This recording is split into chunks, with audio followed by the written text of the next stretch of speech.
Scissor 7. I don't know.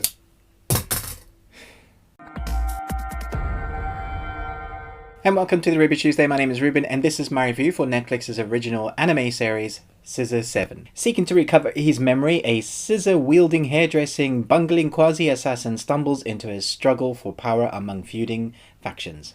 I feel like this anime was hidden in Netflix's new releases. I didn't see a lot about this coming out, and when I searched for it, I actually had to search really deeply in far darkness recesses of Amazon's like deep brain. I had to go in there, even though I had set it to, please remind me that this is coming out, because I love my anime. If you're a fan of this channel, you'll know I do some anime reviews.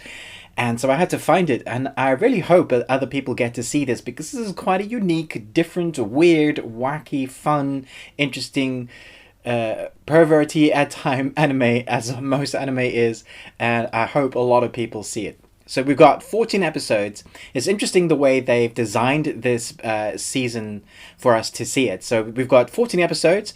They're all about 10 minutes to about 20 minutes, depending on the episode. And the first 10 episodes are the main arc of the story. You get to find out what is happening with this assassin. And then you have bonus episodes, which kind of tell you how he links up with other characters. It's a very interesting way to do it. I've never seen it done that way before. But yeah, let's get into the meat of the review.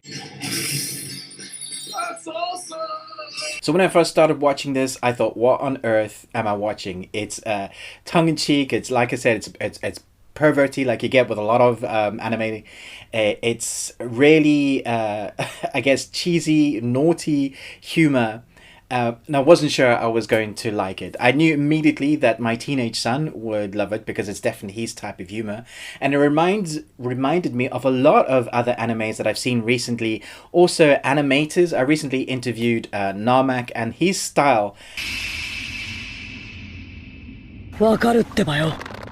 reminded me so much of this animation, because the way he styles and the way he kind of perverts certain animations that we know, like Scooby-Doo. That definitely reminded me of that. So if you like this anime, check his channel out. I think he's got about 1 million subscribers, so he's fairly well known, but maybe you've never heard of him.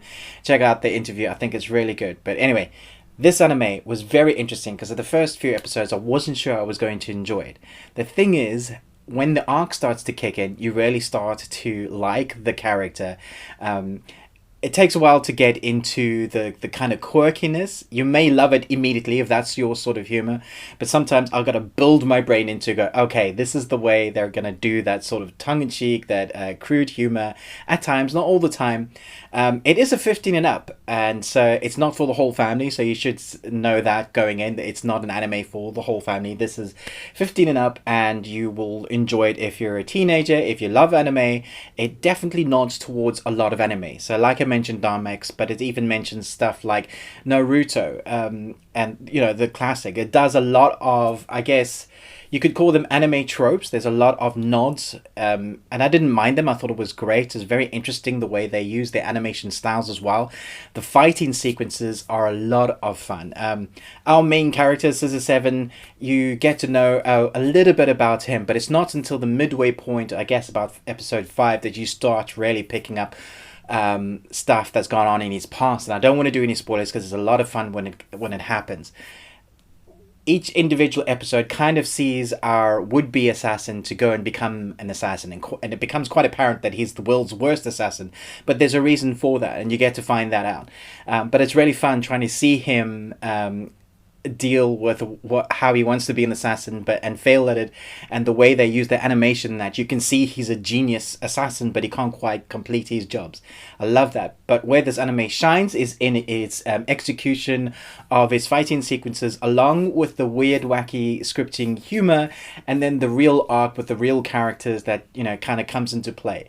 And I think the balance of it is done really well. So you get those first few episodes that you kind of just sinking your teeth into what style this is, the animation style, the way they create it, the way they script it, the way the humor comes in, and then midway point they start really kind of mashing in that arc, and you find out about the robotic bad overlord, bad guys, which I also won't spoil.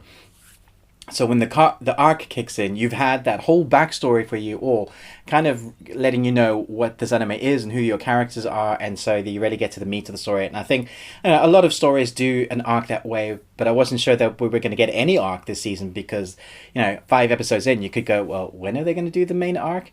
And they do. They start doing it. You don't find out a lot by the end of the 10th episode. You get an idea of what's happened, and I'm really looking forward to seeing what they're going to do with season 2. I love all the characters, not just the main character. I think each character is very unique, very funny. There were a lot of times that, my wife sat next to me for a couple of the episodes and I was like, what the F am I watching? And then I was like, this is hilarious. And I did laugh out loud quite a few times because there were moments where it just caught me off guard. The humor is just out there. And some things people will get, some people might not enjoy this style or this humor with anime. But it does remind me of a lot of the greats, and it's kind of mashed into its own thing. I'm not sure if there is a manga. I should probably go and check that out. If there is, I'd love to read it because it's very interesting, and I'm really looking forward to season 2. So I'm going to give this an A+. I was going to give it just a B+ because I wasn't sure at the beginning. I knew the animation style was good, and I know how much effort it takes into animating just a single episode. So the amount of effort in this season is obviously a lot. So I know how much work goes into it. But by the end, I was sold on the premise and the story and the characters. A lot of fun to watch. A lot of great action sequences that kind of have you on the edge of your seat. If you're an anime lover, worth a watch. Definitely one of my favorites. I know it's early in the year, but definitely my favorite anime of the year so far. Let me know in the comments below what you thought about this. Have you even heard of it? Or was it like with me, where Netflix, you felt like it had been hidden away? Great series. Really fun. Really interesting. Let me know in the comments below. But most of all, until next time, remember, live long and Tuesday.